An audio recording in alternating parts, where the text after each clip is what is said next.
Democracy depends on a free press. Please support our independent journalism at democracynow.org/give.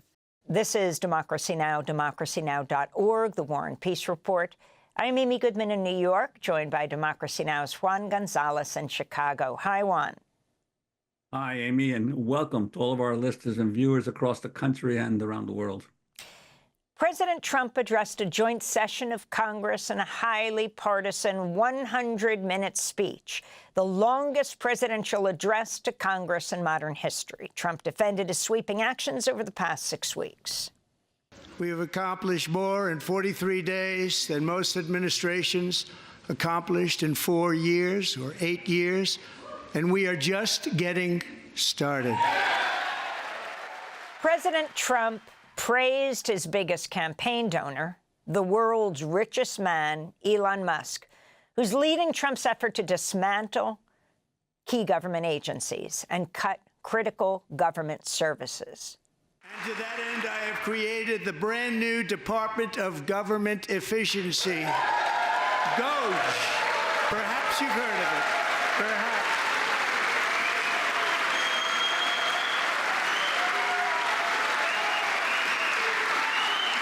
Which is headed by Elon Musk, who is in the gallery tonight.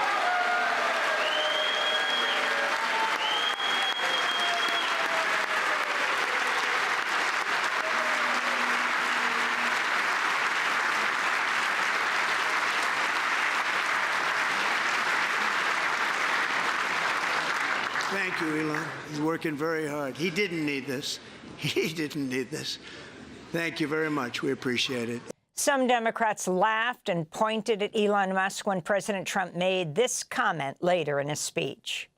It's very simple, and the days of rule by unelected bureaucrats are over.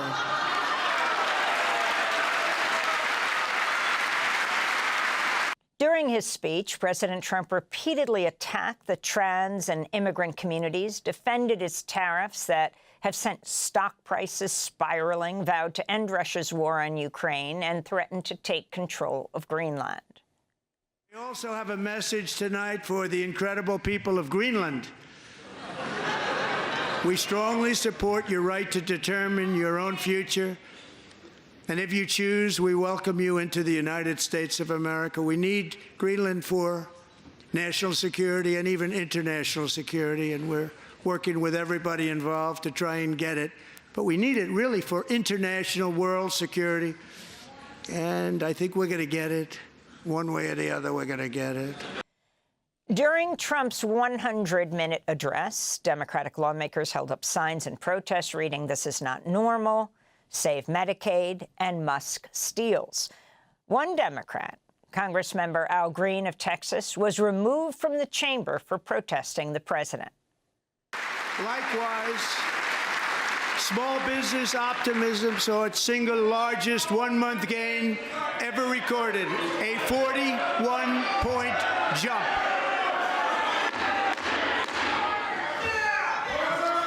Members are directed to uphold and maintain decorum in the House and to cease any further disruptions. That's your warning.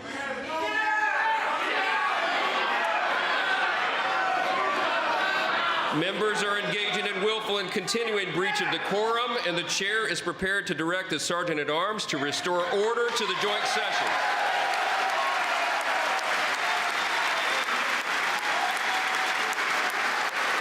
Mr. Green, take your seat. Take your seat, sir. Take your seat. Finding that members continue to engage in willful and concerted disruption of proper decorum, the chair now directs the Sergeant-at-Arms to restore order. Remove this gentleman from the chamber.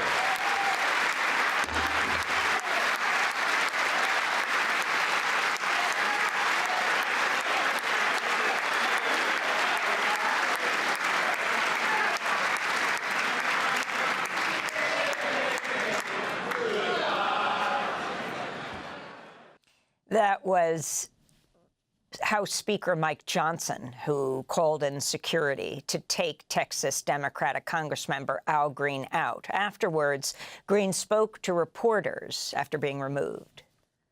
The president said he had a mandate.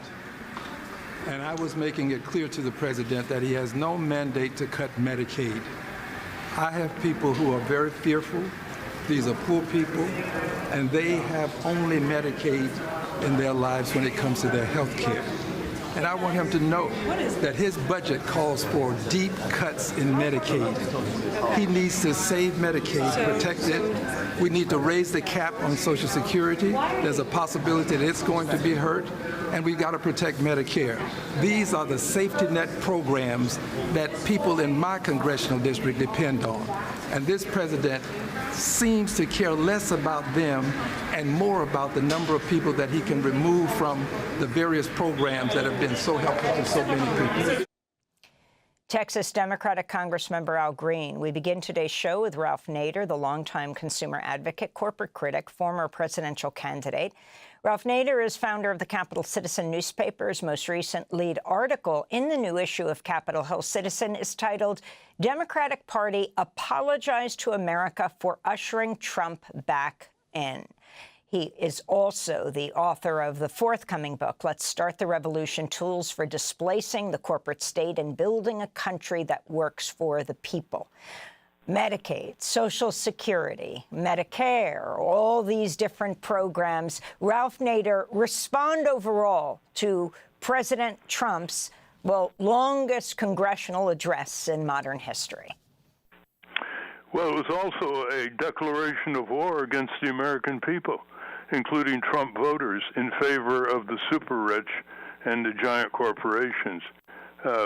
What Trump did last night was set a record for lies, delusionary fantasies, predictions of future broken promises, a rerun of his first term, boasts about progress that don't exist. In practice, he has launched a trade war. He has launched an arms race with China and Russia.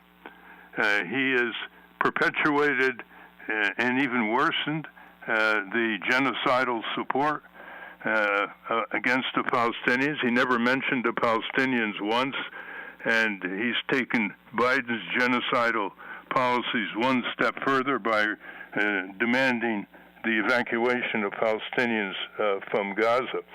But taking it as a whole, Amy, what we're seeing here defies most of dictionary adjectives. What Trump and Musk and Vance and the supine Republicans are doing are installing an imperial, militaristic, domestic dictatorship that is going to end up in a police state. You can see his appointments are yes people bent on suppression of civil liberties, civil rights. You can see his breakthrough after over 120 years of announcing conquest of Panama Canal. He's basically said one way or another he's going to take Greenland. These are not just imperial controls of countries overseas or overthrowing them. It's actually seizing land. Now, on the Greenland thing, Greenland is a province of Denmark, which is a member of NATO. He is ready to basically conquer a part of Denmark in violation of Section 5 of NATO. At the same time that he has displayed full-throated support for a hardcore communist dictator, Vladimir Putin, who started out with the Russian version of the CIA under the Soviet Union and now has over 20 years of communist dictatorship, allied, of course, with a number of oligarchs, a kind of kleptocracy. And the Republicans are buying all this in Congress. This is complete reversal of everything that the Republicans stood for against communist dictators. So what we're seeing here is a phony program of government efficiency, ripping apart people's programs The attack on Social Security is new. Complete lies about millions of people aged 110, 120 getting Social Security checks. That's a new attack. He left Social Security alone in his first term, but now he's going after. So what they're going to do is cut Medicaid and cut other social safety nets in order to pay for another tax cut for the super rich and the corporation, throwing in no tax on tips, no tax on Social Security benefits, which will, of course, further increase the deficit and give the lie to his statement that he wants a balanced budget. So we're dealing with a deranged, unstable, pathological liar who's getting away with it. And the question is, how does he get away with it year after year?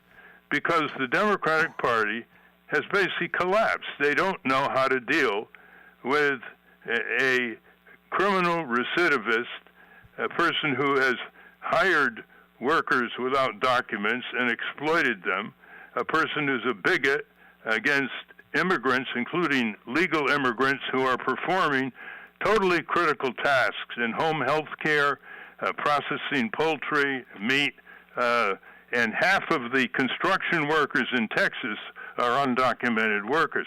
So as a bully, he doesn't go after the construction industry in Texas. He picks out individuals. I thought the most disgraceful thing, Amy, yesterday was his use of these unfortunate people who suffered as props, holding one up after another. But they were also Trump's crutches to cover up his contradictory behavior. So he praises the police yesterday, but he pardoned over 600 people who attacked violently the police on January 6th and were convicted and imprisoned as a result, and he let them out of prison. I thought the most Ralph, the most Ralph, heart-rending thing was that 13-year-old child who wanted to be a police officer when he grew up, being held up twice by his father. And he was so bewildered as to what was going on. And Trump's use of these people was totally reprehensible and should be called out. Now, more basically, the real inefficiencies in government they're ignoring because they are kleptocrats. They're ignoring corporate crimes on Medicaid, Medicare, tens of billions of dollars every year, ripping off Medicare, ripping off government contracts such as defense contracts. He's ignoring hundreds of billions of dollars of corporate welfare, including that dealt out to Elon Musk, subsidies, handouts, giveaways, bailouts, you name it. And he's ignoring the bloated military budget, which he is supporting the Republicans in actually increasing the military budget more than the generals have asked for. So that's Ralph, the Ralph, if I can interrupt, I just need to pursue. Ralph, I wanted to ask you about specifically about Medicaid and Medicare. What you mentioned that the cuts to these safety net programs. What about Medicaid, especially the crisis in this country and long-term care? What do you see happening in this Trump administration, especially with the Republican majority in Congress? Well, they're going to slash. They're going to move to slash Medicaid, which serves over 71 million people, including millions of Trump voters who should be reconsidering their vote as the days pass, because they're being exploited in red states, blue states, everywhere as well.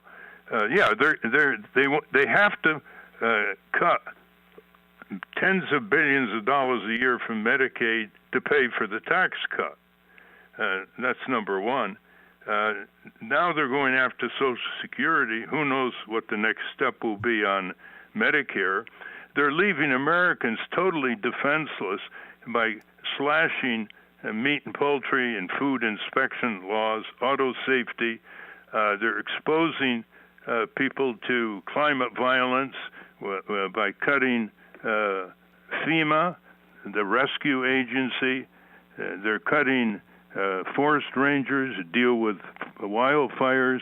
They're cutting protections against pandemics and epidemics by slashing and ravaging and suppressing free speech in scientific circles like CDC and National Institutes of Health. They're leaving the American people defenseless. And where are the Democrats on this? I mean, look at Senator Slotkin's response. It was a typical rerun of a feeble, weak Democratic rebuttal. She couldn't get herself, just like the Democrats in 2024, which led to Trump's victory. They can't get themselves, Juan, to talk specifically and authentically about raising the minimum wage, expanding health care, cracking down on corporate crooks that are bleeding out the incomes of hard-pressed American workers and the poor.